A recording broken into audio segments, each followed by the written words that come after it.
بسم اللہ والصلاۃ والسلام علی رسول اللہ وبعد. محترم بھائی اور بہنوں، السلام علیکم ورحمۃ اللہ وبرکاتہ.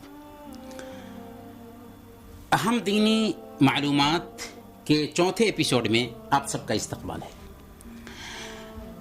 اس پروگرام میں ہم دین کی اہم معلومات حاصل کرتے ہیں، وہ معلومات جسے ہر مسلمان کے لیے ضروری ہے کہ وہ حاصل کرے، اور یہ معلومات سوال اور جواب کی شکل میں آپ کی خدمت میں پیش کی جاتی ہے.